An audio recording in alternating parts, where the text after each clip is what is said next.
is the city that I built. Alright, acknowledge tayo ha. This is the city that you've built. So, ang nakita ko nyo dito, Tatay Digong, is ano siya, ang bandang Lanang area, no? So, that's Azuela Cove, yung dalawang malaking tower na yan. Alcantara and Ayala. Just in case nakalimutan ko sino may-ari ho dyan tayo. That's venture business or joint venture of Ayala Land and Alcantara family. So yun po yung dating lugar ho na yan tayo ay ano yan, yung paggawaan ng mga kahoy ba? Tama, no? Okay, yun po na tawag dyan basta. Tapos ito kay Sara Duterte, if you're watching this video, or sa'yo Mayor Basti Duterte, sa'yo Congressman Pulong Duterte, kay Miss Kitty, Kitty Duterte, pakisabi sa yung tatay mamahan na kami mga taga Davao dito, mga ordinaryong Pilipinong mga Davawin nyo, ina-acknowledge namin ang Davao City as legacy ng inyong ama ni Tatay Digong, na kung hindi dahil sa kanya hindi maging ganito ka-livable city meron tayo dito sa Davao. So maraming thank you Tatay Digong ha. So sana paabot ito sinaman dyan ng kila Congressman Omar Duterte, kina sino pa, no, kina Vice Mayor Rigo Duterte, no, pakiabot ang itong mensahe ko bilang isang ordinaryong Davaoenyong Pilipino, law abiding citizen, taxpayers na namumuhay ng patas, nagsisikap, no, para kahit paano magiging contributor, no, ng kaban ng bayan na yung kukurakutin ng mga buhaya ngayon. Anyway, so yan na nga, bali pakisabi sa inyong ama, sa inyong lolo, kay Tatay Digong, no, so pakisabi na hindi lang ako panigurado ang merong ganitong sentimento na taga Davao o Pilipino, hindi lang taga Davao, maging sa Pilipinas. So marami kami na nagsasabi nito na maraming thank you Tatay Digong. Hindi na ako ang acknowledge, no, or nagre-recognize. So maraming thank you Tatay Digong. So ang Davao City na to ngayon ay hindi ito magiging ganito. Ang Davao City na ngayon ay ito yung legacy ho ninyo, no, dahil sa iyong pagpupursige, pagsusumikap. Ito yung bunga Tatay Digong sa iyong pagsusunog ng iyong kilay, no, kung paano mo ma-transform ang Davao City na dating tinatawag na Nicaragua. Basta ang Davao City nung araw talagang grabe yung crimes dito. Balikan lang natin yung mga panahon kaparoon in the 90s talaga, no, kasi yun talaga yung aking kinamulatan, no, batang 90s kasi ako. Tapos balita sa radyo talagang umagang umaga, no, may mga nagsasaksakan, may taxi driver hinold up kagabi, natagpo ang patay sa may barangay Mandog, sa may barangay kung saan saan, di ba, komunal.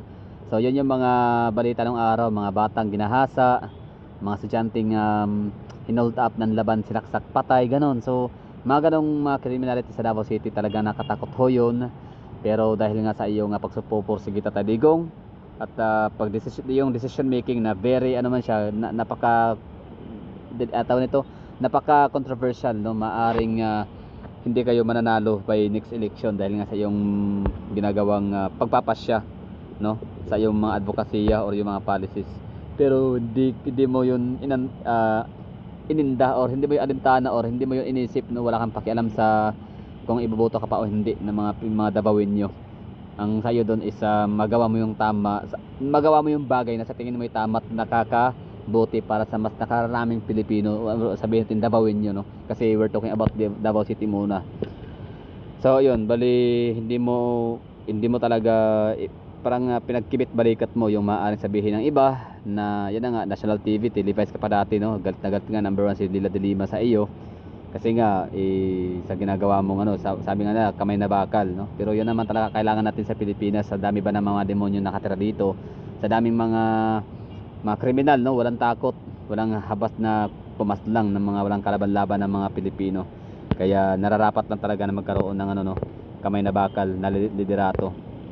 So that's Duterte kind of leadership na talagang hinahanap natin mga Pilipino, kasi nga we're tired of hearing news na yan na nga, mga nasaksak na mga bata, mga estudyante 19 anyos, 20 anyos, 18 anyos, scholar ng bayan, nag-aaral, lumayo sa kanilang umalis sa kanilang lugar para makapag-aral, no, dahil scholar, ganun, pumasa. So nag-dormitory, boarding house, nangupahan, tamang-tama nasakyan ay addict, no. tricycle driver na addict sa'yo, Pilos Baños. Ayun, kinabukasan bumulag tayong estudyante, 'di ba? Andun sa kanal, pinulot, wala nang buhay. Alam niyo yung ganung balita, nakakalungkot 'yun. At walang hustisya kadalasan.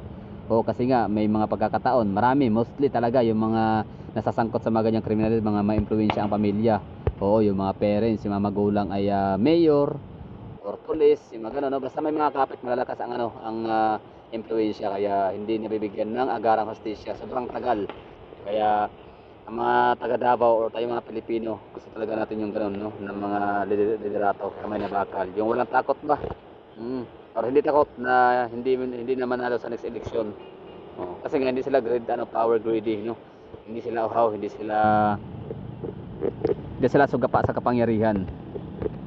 So talagang sa kaya serbisyo publiko. Ito yung Tatay Digong, ha, yung nakita ho ninyo dito sa video. Yan ay somewhere in Matina, Maa. Ulitin natin, ha. So mula doon sa may pinaka malayong abot ng kamera natin. So that's Aswila Cove, some part of Castillo and Lanang area. Tapos ito Philcrest. Sana Philcrest dyan, okay? Philcrest. So ikat natin yung camera, Tatay Digong, ha, para makikita nyo dito. Alam nyo kung meron kang chance na mga panood doon. I hope so. Meron, no? So ito yung view. Yan. So that's pinaka downtown area population district. That's Ateneo de Davao University, yung Colay Dilao. Yan lang yung pinakamalaking gusali nung araw dyan sa lugar na yan. And of course yung Marco Polo Hotel, yung dalawa. Pero ngayon si Marco Polo Hotel and the Royal Mandaya Hotel ay meron silang katabing Vivaldi Residences, meron silang Abrisa Tower. Tama ba? Avida Tower. Tapos meron silang katabi na ngayon na Pikling Tooto. And of course, itong Ateneo de Davao University ay nagkaroon silang expansion. Ibig sabihin ho nun, maraming mga estudyante, maraming nag-aral sa Davao City, to the point na yumaman lalo itong Ateneo de Davao University at nagkaroon sila ng expansion annex or ano ba tawag sa kanilang building na yan na dinadagdag nila na pasilidad kasi dumami na yung estudyante, mas mataas ang demand. Parang gano'n, no? Ng maraming estudyante. Ibig sabihin kung hindi dahil sa pagiging safest city ang Davao City, ang dami nating mga parents, no? Ang dami mga parents na neighboring provinces, neighboring regions, no, na dito nila piniling spend or send ang kanilang mga anak for studies, for college, no? Kasi alam nila dito sa Davao City na meron namang walwalan pero hanggang alauna lang, no, last call na. Kumbaga alauna ng madaling araw, uwian na dapat yan, bawal lang magtambay sa inuman. So, ibig sabihin ang mga anak ko ninyo ay hindi ganoon ka malululong sa alak, sa droga. Walang droga dito, so wala ring alak. I mean may alak pero yun na nga, may limit. Di ba? Ang galing, sana all may limit. Ang iba kasi wala, sky is the limit. Kumbaga pinapayaman lang yung naikinabang na yung mga bar owners at saka yung mga may-ari ng mga San Miguel Beer Corporation, gano'n, no? SMC. Si Aramon Ang. Sila yung makikinabang lang. Pero yung mga bata, wala na. Sira yung kinabukasan, hindi nakapag-aral, babagsak. Diba? Yung mga pang-matrikula, pang-bayad sa eskwela, yung pang-boarding house, sana allowance, nainom na, di ba? Ginastos na pang-alat kasi nga walang limit yung lugar na kung saan yung mga estudyante nag-aaral. Pero ito sa Davao City, ayan, yung mga parents dito, at least talaga sila na anak nila ay dito sa Davao City, nag-aaral in the good hands of the Mayor Duterte. Ganun, no? So maraming tingkat Tatay Digong. So ito bagong Sibulan Master. So ito palang malayo yan tayo, that's sa Bahada area, ha. So ito ang Ion Tower, yung malapad na malaki, yung mataas na building. Ayala, basta marami dyan, Insperia. Tapos ito naman ang Matina IT Park. Although matagal na siguro yan, abutan mo pa siguro yan sa time ng 2015 na ipayan dito pa sa Davao. I don't know, kailan ba ito naging Matina IT Park? Is it 2015, 2014, 2012? Basta yung IT Park na yan dati, ang kinayat, saka yung SNR, vacant slot yan, bakanting lote, balikan natin yung mga 2008, 2007. Tapos yung SNR parang ginagawa yan like mga 2012 or 2013, parang gano'n, no? Or 2014. Pero nga rin kung mali, no? Pag-correct na lang. So yun po yung tayo mga dagdag ko rito ng mga establishment. Yung ICCC pala tayo na nasunog dati in 2017, ayan, ito na siya ngayon, nag-break na ulit siya, no? The Rise of the Fallen. So yan tayo, ang dami na nabago sa yung lugar, ang dami na mga nadadagdag. So ito naman ay condominium naman somewhere in Maa, oo. So di ko alam kung anong tawag sa building na yan, di ko pa napuntahan yan. Nadadaanan ko yan dati pero pa lang, parang skeleton or something, no, hindi pa siya finished. Pero ngayon masyadong yung kanyang outer facade ay kita na ho natin, may view na ho siya. Tapos ito pala tay, Soto Grande. So yan po yan tay ha, ay matatagpuan ho yan sa may riverfront, no, sa may Dison Farm, or sabi natin Crocodile Farm, ganon. Soto Grande. 'Di ba? Ang ganda ng syudad ho ninyo tay na ginawa ho ninyo, no. Thank you for building such a good city. Hindi lang para sa mga anak kundi para sa buong mga Davaoenyo. At syempre mga Pilipino na rin na gusto mag-settle down sa Davao City. So, 'yun. Isa sila sa may kinabang sa inyong gawa, no. So, Matina IT Park, Water District.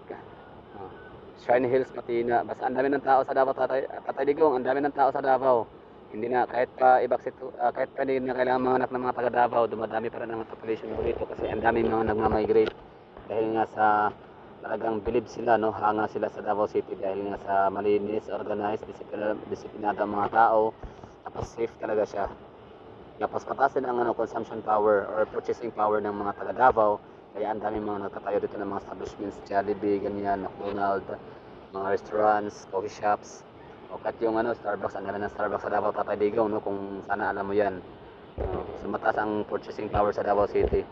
So dahil yan sa kagawaan ho ninyo, no, salamat talaga doon. So VP Sara Duterte, pakisabi sa tatay nyo ha, na mga yung Pilipino, talagang nagpapasalamat sa gawa ng inyong ni Tatay Digong. So maraming salamat. Duterte pa rin ang malakas. So hindi man siya makalabas, hindi man makalabas sa Tatay Digong ng dahig, pero still Davaoenyo. I mean tayo mga taga Davao, alam natin ang prinsipyo panindigan ng Tatay Digong. Malakas siya, no, hindi siya weak. So kahit pa siguro gagawin siyang giniling, gagawin siyang abo ng mga kalaban, hindi yan talaga. Sabi nga ni BP Sara, diba? You will find me unbow, parang ganon. You can throw my ashes, you can skin me alive, you can find me unbowed, parang ganon. Anyway, so yun lang siguro, Tatay Digong ha. Ang legacy mo hindi na rin ito makakalimutan. Mai-immortalize talaga to hanggang sa dulo ng walang hanggan. Tsaka sinabi pala na Tatay Digong, no, meron akong napanood na post somewhere sa yata SM9, na meron ng habilin si Tatay Digong, at ang sabi niya kay BP Sara o sa kanyang mga anak na kung saan man siya bawian ng buhay o kung saan siya mamatay. So for example sa sa dahig, for example, doon siya mamatay, so doon lang siya dapat i-cremate. Tapos yung kanyang mga abo ay hindi na pwede iuwi sa wag na iuwi sa Pilipinas. Kung saan siya namatay, doon siya i-cremate, at ang kanyang abo ay doon lang, no, hindi na pwedeng iuwi sa Pilipinas. Ibig sabihin, itong mga nagwe-wish kay Tatay Digong na mga pinklawan, kakamping, mga dilawan at mga loyalista nga at mga adik at mga kurakot, na si Tatay Digong ay wini-wish lang maiuwi sa Pilipinas na nasa urn. So ibig sabihin pala, failure pa rin kayo, di ba? Failure pa rin kayo kasi yung gusto nyo, yan ang mga wini-wish nyo, pinag-aral ho ninyo, kahilingan, no? Iwan ko lang kung saan nyo hinihiling yan, siyempre sa mga Diablo. Ang kahilingan niya sa Diablo na sa Tatay Digong ay iuwi ng Pilipinas na bangkay or abo ay hindi matutupad. Sorry. Oo. Siyempre ang tao, mamamatay din naman ng tao. Babawian ang buhay kay Tatay Digong sa dahig. Doon siya ikikremit at doon lang mamamalagi ang kanyang abo. Hindi siya iuwi sa Pilipinas. Ibig sabihin, failure pa rin kayo hanggang sa kaduloduluhan ng huling hininga ng Tatay Digong, hanggang sa last portion ng kanyang buhay. Siya pa rin ang nagwagi. Masartano pa rin kayo. Good luck sa inyo mga mga kakamping, mga pinglawan. Grabe yung hate talaga to the core. Kasi may sayad yung may mga problema sa nila. Sa BBC Sara may sayad daw eh. May sayad si Inday Sara Duterte. So sila pala may mga sayad kasi grabe to the core, sukdulan. Grabe yung hate nila sa mga Duterte. Ano kay Tatay Digong. Na din naman pala sila namatayan ng pamilya, di ba? Dahil sa doktokhang. Pero hindi natin alam, baka nga naman talaga ang tatay nila ay kapitan or mayor. At galit na galit sila dahil sa patakaran ng Tatay Digong na napaka-strict of higpit, di makapagnakaw. Kaya ayon, imbis na mag-aral sila sa ibang bansa, ayan, sa na lang sila sa pamantasan ng lungsod ng Maynila. Kasi nga hindi na-afford ng kanilang tatay ng mga politician. Dahil nga sa hindi na makapagkurakot dahil under the watch of Tatay Digong, hirap gawin yun. Yun lang.